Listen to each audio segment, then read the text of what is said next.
عمر رضی اللہ عنہ نے حضور اکرم صلی اللہ علیہ وسلم سے نقل کیا ہے کہ دلوں کو بھی جنگ لگ جاتی ہے جیسا کہ لوہے کو پانی لگنے سے جنگ لگتا ہے۔ پوچھا گیا ہے کہ حضور اکرم صلی اللہ علیہ وسلم کی صفائی کی کیا صورت ہے، یہ دل کی صفائی کی کیا صورت ہے؟ جس طریقے سے لوہے کو جنگ لگ گیا اسی طریقے سے دل کو بھی جنگ لگ گیا۔ تو حضور اکرم صلی اللہ علیہ وسلم کیا فرمائے؟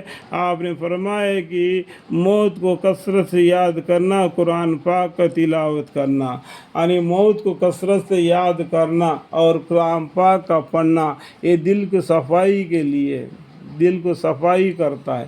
سورہ محمد میں بھی لکھا ہے، کیا تم قرآن میں غور کر کے نہیں پڑھتے؟ کیا تمہارے دلوں کو جنگ لگ گیا ہے؟ سورہ محمد میں بھی یہ آیتیں لکھی ہوئی۔ اللہ تعالیٰ قرآن کریم کے برکت سے دلوں کی جنگ کو نکال دے، یعنی گناہوں کی کثرت اور اللہ جل شانہ کی یاد سے غفلت کی وجہ سے دلوں پر بھی جنگ لگ جاتا ہے، جیسا کہ لوہے کو پانی لگ جانے سے جنگ لگ جاتا ہے، اور کلام پاک کی تلاوت اور موت کی یاد ان کے لیے ان کے سائیکل کا کام دیتا ہے۔ دل کی مثال ایک آئین کی سی ہے، آئینے کی سی ہے۔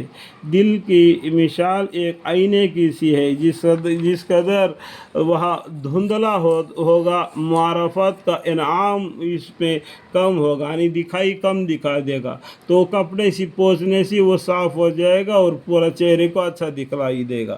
اسی طریقے سے ہمارے دل کے اندر جنگ لگ جاتا ہے، ارے قرآن پاک کی تلاوت کرتے رہیں گے تو وہ جنگ بھی دھویا جاتا ہے۔ جس قدر صاف اور شفایت ہوگا اسی قدر اس میں معرفت کا انعام کا وجہ ہوگا۔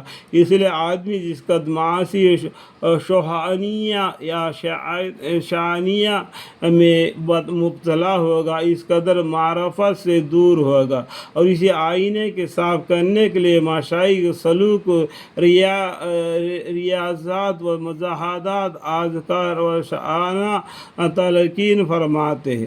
حدیث میں وارد ہوا ہے کہ جب بندہ گناہ کرتا ہے تو ایک شائع نقطہ اسے قلوب میں پڑ جاتا ہے، اگر وہ سچ توبہ کر لیتا ہے، یا ایھا الذین آمنوا توبوا الی اللہ توبۃ نصوحا، تو نقطہ زائل ہو جاتا ہے، اور اگر دوسرا گناہ کر لیتا ہے تو دوسرا نقطہ پیدا ہو جاتا ہے۔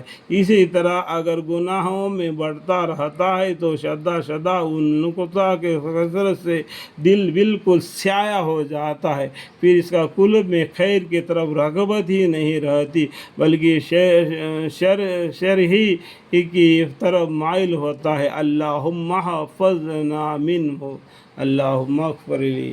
ایسے آفت سے ہمیں ہمارے پورے خاندان کو بچائے رکھے، آمین۔